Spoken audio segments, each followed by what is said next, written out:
So I was very fortunate to grow up with some of the pillars of this church in my family. So I remember as a very, very small child being in church in the original sanctuary. And just like now, our family sat in that back right corner. That was always the family corner. My grandparents were Reverend Ted Smith and Billy Smith.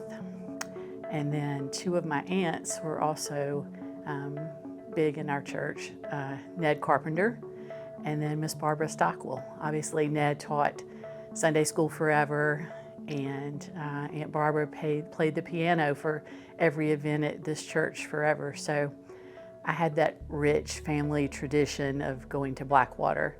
And then obviously with my grandfather being a Methodist minister, I traveled, every church that he went to, I became a part of that church and met that church family. And I spent all my summers with my grandparents. So I was always in church, and every wedding, every funeral, every church event, I was right there. So I had that rich tradition in my life, and that was amazing. But I don't think it was really until probably the beginning of 6th grade when I started developing my version of my story.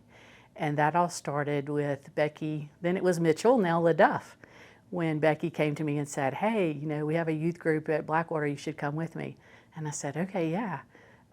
So I started coming to youth group with Becky, and that just became my life. I went to early morning service and 11 o'clock service and noon Bible study and 4 o'clock choir practice and youth group and evening worship service. So I was here all day on Sundays and any other time that I could be here, because that youth group was my family. We used to have the youth group trips on the old church bus, and our youth minister at that time was Mark Martin. And Mark was incredible and played the guitar for us, and those are some of the best memories of my life, being with that group of people and really forming that faith that was gonna shape me into who I was. So I cherish those memories on those trips. A big group of us accepted Christ on a mountainside around a fire. And those are memories that are just so, so important to me because they make me cry.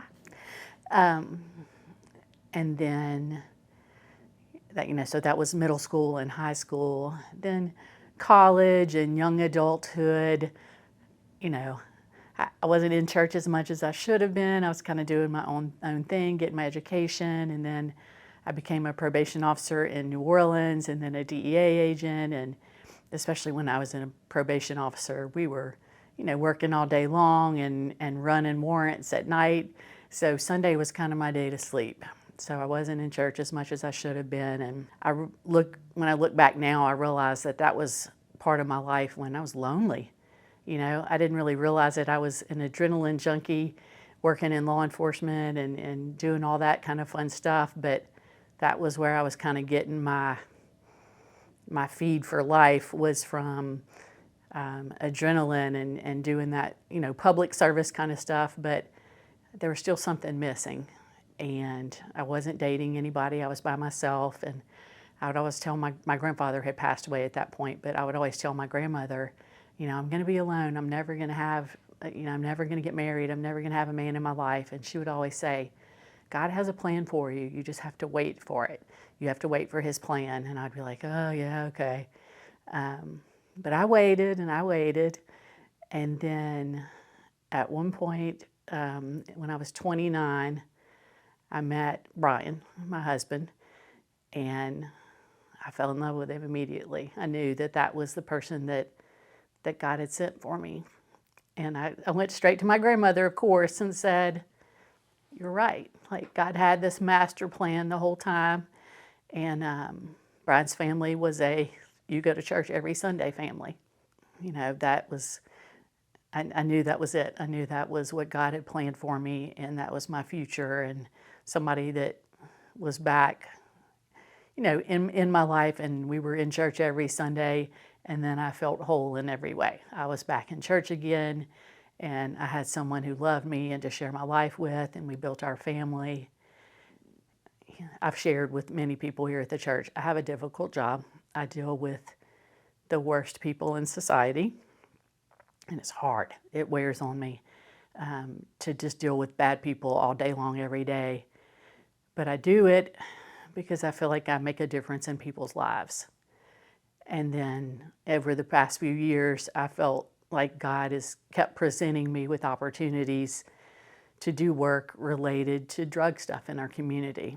And I was a little bit resistant because I was so busy, but opportunities just kept coming up, and organizations and opportunities to speak and more things. And finally I was like, okay, this is what God wants me to do.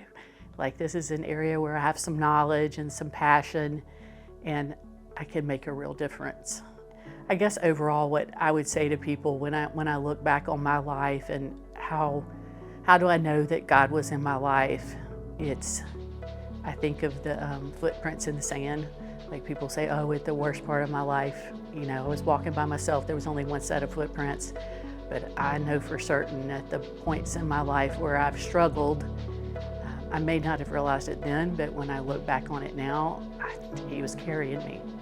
Like, it's the hindsight is a lot for me to look back and realize, wow, I never felt like He wasn't there, and I never felt like I didn't have a relationship with God. I just maybe didn't realize how incredibly strong it really was that whole entire time.